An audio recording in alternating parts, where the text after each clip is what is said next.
fires are continuing to burn. It otherwise would be a beautiful day in New York City, but this has cast a tremendous cloud over the city as well as the nation.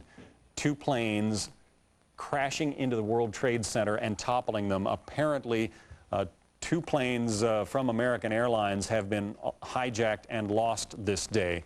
We don't yet know where the 3rd plane came from, because not only did the 2 planes crash into the World Trade Center, but 1 plane crashed into the Pentagon in suburban Washington, D.C., just across the river from Washington.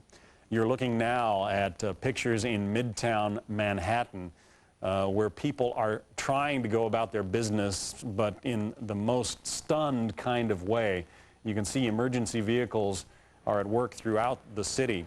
The mayor has a special bunker. Maybe Eric Shawn can tell us more about this. Ironically, it was always thought to be disaster-proof because it was located on the 14th floor of a building in Lower Manhattan, but clearly that kind of thing can come under attack as well. The emergency bunker, or so-called bunker, which really isn't a bunker, it was in an office building in the World Trade Center.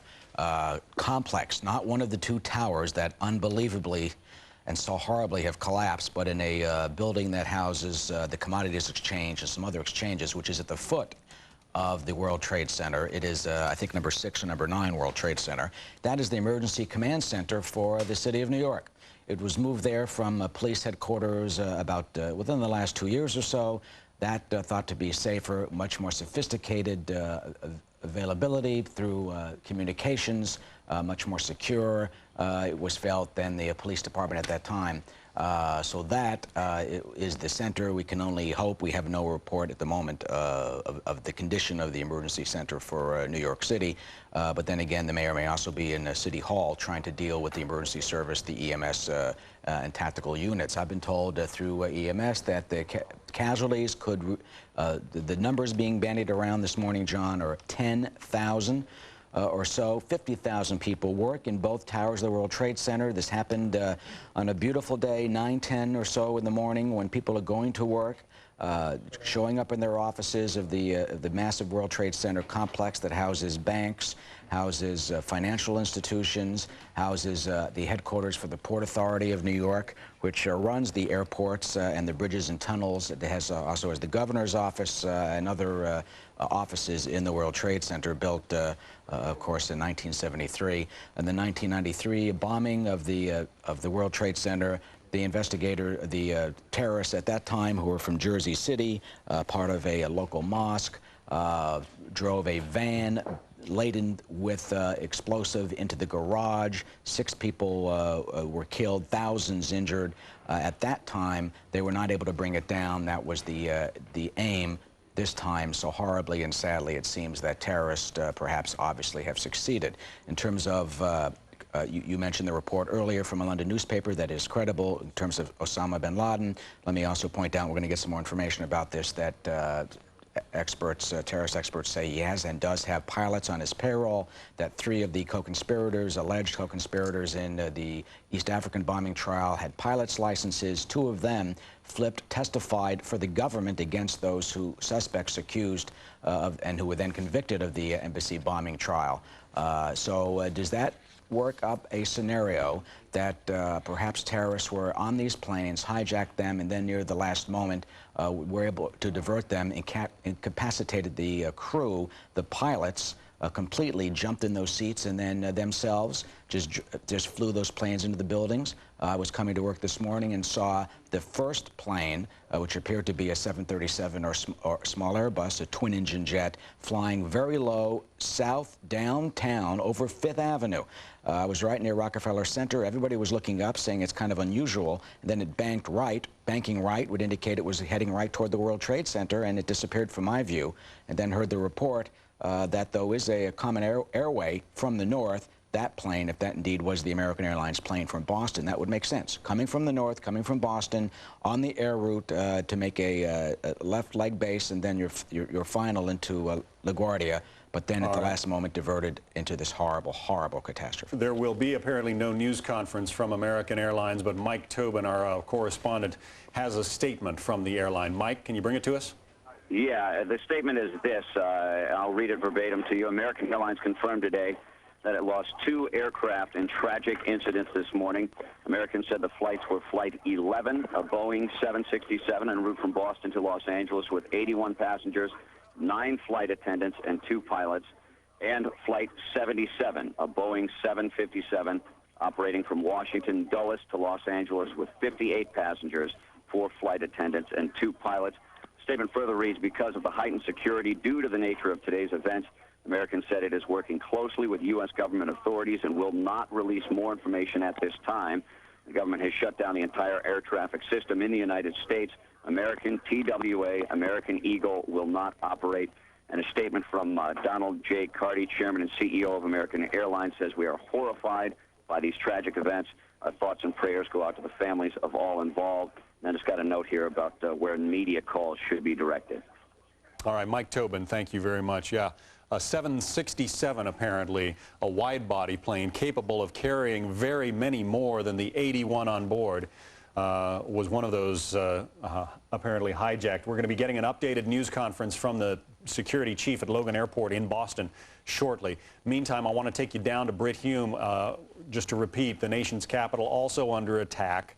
A plane slamming into an outside wall of the Pentagon this morning. Britt Hume, our Washington managing editor, is there. Britt? John, there are police sources that are saying we need to be very careful about this. There are police sources saying that there's a plane coming up the Potomac River at a high rate of speed. This would be consistent with earlier warnings that we'd heard from police sources here in Washington, not from federal government sources or from the military, that an airplane was some distance away and appeared to be headed toward the city. So that is something obviously we will watch with considerable urgency here. This may be a nation at this moment that it needs to hear from its government. The Secret Service is not saying exactly where the President of the United States is. We know that he left his event out of town and was headed, we now know not exactly where. We do know this, that there was a conference call this morning, presumably after the President was in the air, that was headed by the Vice President, Condoleezza Rice, other officials. And what is called the Federal Response Plan has been put in place.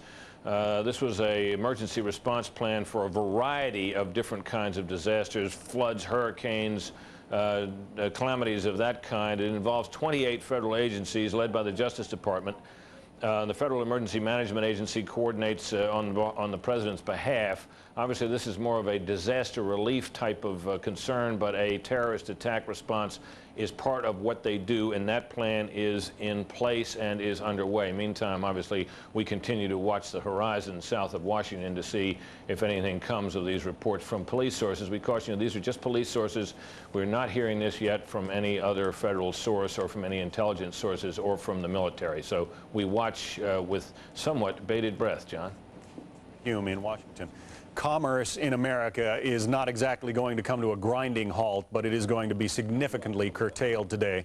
The markets, the stock market, the NASDAQ have not opened yet because of course, the catastrophic collapse of the World Trade Center after these 2 attacks, apparently by hijacked airliners. Also, it should be noted that airplanes across the country have been ordered to stay on the ground. The Federal Aviation Administration hours ago said that no airplanes are going to be allowed to take off today. So if you were planning on heading to an airport to take even an innocuous vacation flight today or something, don't bother. There will be no planes taking off.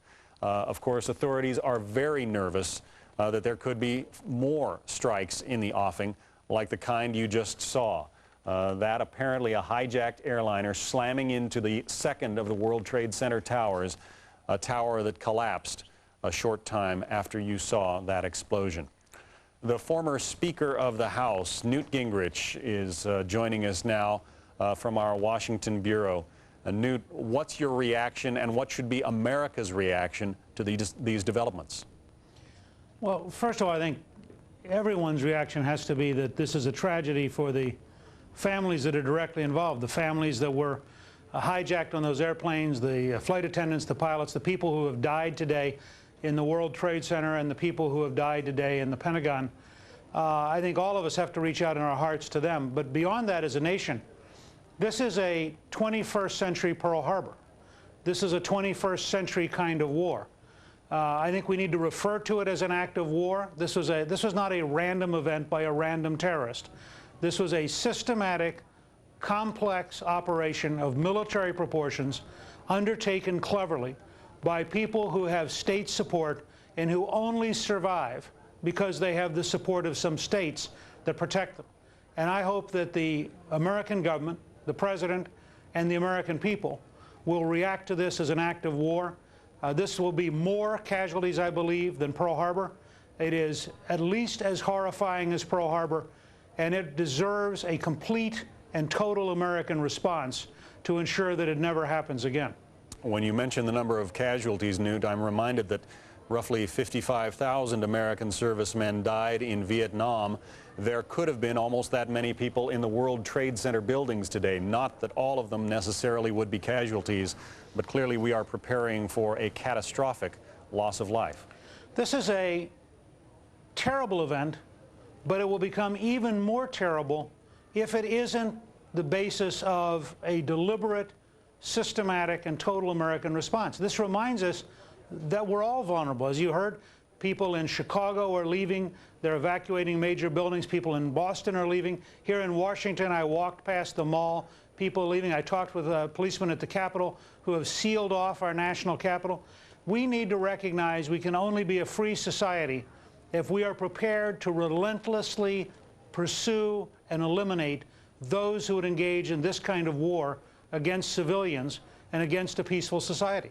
Newt, if you'd be good enough to stay with us, I want to bring into the conversation Bill Daley. He is a former FBI agent who worked on the World Trade Center security precautions after what we thought was a terrible event back in 1993, an event that left 6 dead and 1,000 people injured. Bill, could you ever prepare for something like this? This is one of those scenarios, John, that is in the worst case, planning. Is that it's those things that close to an act of God, is that it's almost impossible to plan and protect against when you have a major free city with airliner routes that are right nearby the World Trade Center. To ever think that you'd be able to protect it from that type of an assault. We rely in these cases on our intelligence gathering network, our international domestic terrorist task forces and intelligence gathering mechanisms to help us. Apparently, this has let us down in this particular case, but it's not to say that we're not on the rebound, that we will not investigate and find the people who are responsible for this. And it's also not to say that this will happen and be repeated across the country. I think we need to have a state of calm and people understand that the government will secure these locations, we will investigate, and we will protect the rest of the country as best we can.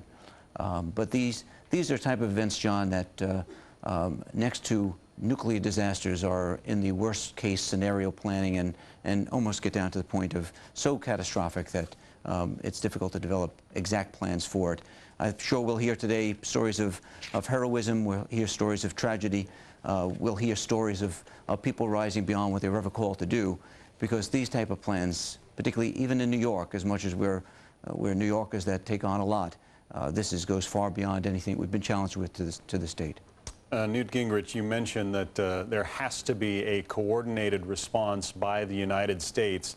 Obviously, it's too early to know who is responsible, but let's say that that it turns out that Osama bin Laden is somehow behind this. So what does America do? What kind of pressure can we bring to bear on the Taliban government that is harboring him that we haven't brought to bear already?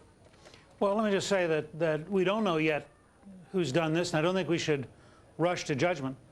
But it is fair to say that bin Laden has claimed credit for having sponsored and financed and structured earlier attacks on the embassies in Africa, for example. It is clear that 3 weeks ago, bin Laden said he would strike the United States in the United States. And the only point I'd make today in the middle of a tragedy, I think we first have to take a deep breath and recognize how big this tragedy is for the American people. That I don't think we have to become paranoid. I don't think we have to go into a bunker mentality. But for 8 years, we have said publicly that bin Laden is a major threat to the United States. And yet for 8 years, while we have launched Tomahawk missiles and we've done other things, we haven't taken him as seriously as he has taken us. And all I'm suggesting is that if we don't have a decisive response to convince